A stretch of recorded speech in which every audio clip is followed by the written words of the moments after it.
Welcome back to the YouTube channel Malawi Cameras. Tunalonjezana pano kuti tibweretse update ya inquiry ku parliament kumene ndithu tunali ndi Dr. Feston Kaupa. Dr. Feston Kaupa iwo ndi ndani? Iwo ndithu ndi Minister of Defence. Okay? Yeah. Minister of Defence. Nduna ndithu ya ku MDF kuja. Okay? So mkulu ameneyu ndi nduna ya panopa komano mbuyo tinaliso ndi Harry Kandawire amene akufunikira kwambiri amene ndafunika kwambiri kuti akafusidwe mafunso makama akatimve kuti for awawa mpanthawi imeneyoyo actually panalibepo nde angolowa kumene. You understand what I mean? Dr. Feston Kaupa. So sitingapange extract information yambiri kuchokera kwa iwowa. Komano anangofusidwa mafunso amene zimakhalira kwina ndi kwina amene ku MDF nanga mwina timalipoti tina tokhuza nanga siwo chakwana kukhala ndi data yonse yokhuza ndi ndege chani ndi mafunso ena sanamayankha chifukwa chino kuti actually inali zinthu zoti zachisisi kwambiri fa amafunsa mafunso amene koko kuti tatiuzeni kuti kuli ndege zingati. Ndabati imene information yakachisisi kande ife zauza international dziko lonse kuti tiniteke follow. Nanga zimagwira ntchito zingati? Palibe. Ndiyo sagwira timene akuluakulu. So information ina inali yoti completely anayesesa umundumu kumano ndiyo ndinjajisisi. So mkulu amene Feston Kaupa amene ali Minister of Defence sana kwanitse ndithu kuyankha. Zina ndi zinazo. Kumano pankhani kuza ndi black box. Adamfunsa kuti mkulu iweyo ku defense kuja utapita ku office hope kuti unapeza ndithu maripoti adonia ndege imene inapha chilima ndi anthu ena.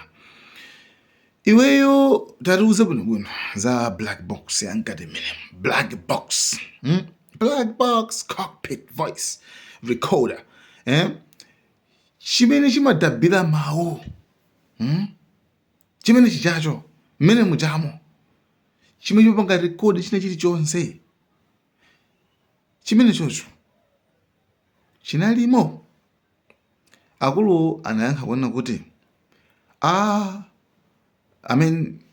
okay, munalibe black box, munalibe mundegemo, munalibe black box. Okay, chifukwa chani akutoke chifukwa ino kuti potengera convention ya ku Chicago anayika malamulo ndoti okay, it's not sikuti anayika lamulo koma ndoti sizoti nzofunikira kwambiri pa ndege za asilikali kukhalamo black box. Sizofunikira kwambiri kwana mfusa koma iweyo ngati minister ukuchita recommend kuti ukuona kuti at least nzofunikira kwambiri kuti muzikhalamo black box mundegemo. Ndenkuluza natati yes, ine ndithu ndikuchita recommend kuti katimo mukuyenera muzipezeka nthu black box. Koma iye anena kuti koma ineyo personally pamenepo sindofuna nditsimikize kuti munalibere mundegemo chifukwa ineyo sindinalipo. Koma ndikukuuzani pano kuti munalibe potengera ndi report limene nalipeza. Anthu ochenjera amene kono ochenjera kwambiri akuti sindofuna kuti pano black box imene munalibe. Okay, munalibe ndikukuuzani kuti munalibe according to the reports. Report likutera kuti munalibemo. Koma ine sindofuna ndikutsimikiza kuti napanga check ticho saya ine ndungu according to the report. Ine personally sindapanga verify kuti black box inalimo kapena munalibe. Chabwino. So pamene pande nkumati chani. Anyway, ndifana ndakamba zoti mkulu ameneyo sikuti tinayi ntchito kwambiri ayi. Mkulu ameneyo ntchito yake ndiyoti ntchito makamaka ikulu ili ndi amene akubwera winayo. Former Minister of Defence Force. Ameneyo ndi amene I think adzenene ndithu kuyankha mafunso ochulukirapo kuti okay nanga zinakhala bwanji, nanga zinatere since kuti iyeyo nthawi imeneyo ndithu anali akugwira ntchito. Since so pa malipoti so inanso mmene anayankhulira ujayu woyamba uja kukhangara akayikira kuti nanga defense force imene you understand. So tidikira kuti zimenezo zichitike. That there was no black box in the Donia 228 or not? Is that the implication? Chairperson, in the Donia that got involved in this accident, I would say that there was no what is called, I think the honorable member for Lilongwe Mode mentioned of the voice recorder, cockpit voice recorder, flight data recorder, and I think most of these are the ones that are referred as to the black box, for the reason that it wasn't there, for the reason that, as it were, it is a state aircraft and military aircraft. And I mentioned earlier on that according to Chicago Convention, military aircrafts or state aircrafts it's not mandatory for them to have the black box. But specifically for this one, the Donia that got involved in the accident, the reports that I've seen, according to the reports that I've seen, the reports are saying that, because I wasn't there, but the reports that I've seen are saying that the black box was not there. So this is in accordance, according to the reports. Not me, because I wasn't there. Okay, because we are in the process of gathering evidence. So anything you state, we will take it very seriously. Are you suggesting that the MASPA must be pursued further? Because we haven't yet concluded. You're basing this on the reports. It's not something that you know for a fact. Chairperson, yes. My answer is yes, that has got to be pursued further.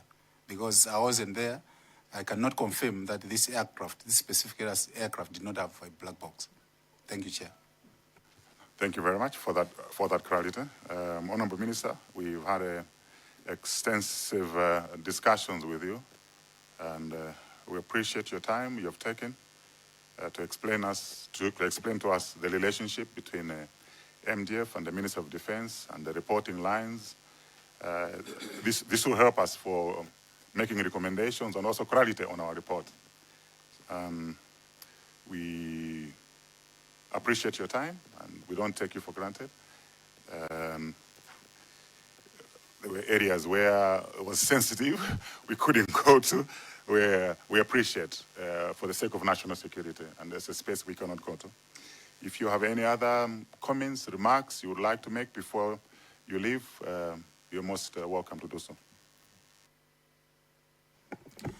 Honorable Chairperson and honorable members of this ad hoc committee, I wish to reiterate my gratitude for inviting me to appear before this committee and provide information that we could provide as a Minister of Defense, as well as part of it as a Malawi Defence Force. I'm aware that you'll be meeting the Malawi Defence Force later on, particularly the CDF, the Chief of Defence Force.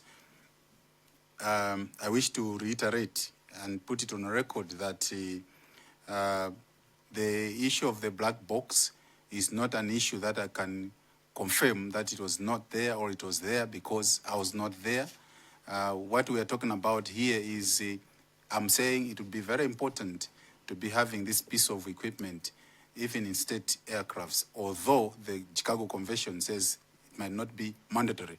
But I think it would be very important for us to be considering, particularly when we think and consider that we are using these aircrafts, for example, for disaster responses, for search and rescue. So to undertake such kind of functionality would certainly require such kind of pieces of equipment in such kind of equipment that we use. Otherwise, on behalf of the Ministry of Defense, my colleagues that are here, allow me, Chairperson, to thank my team members for putting all this together to allow me to appear before this committee with this information that we've provided. We remain available beyond this time that we are leaving this room, should you require more information from the Ministry of Defense as well as from the Malawi Defence Force. I wish you all the best as you continue to undertake this noble course. I'm aware that it's not an easy job, but let God guide. Thank you very much. Thank you, Honorable Minister and the Principal Secretary. You may take leave now.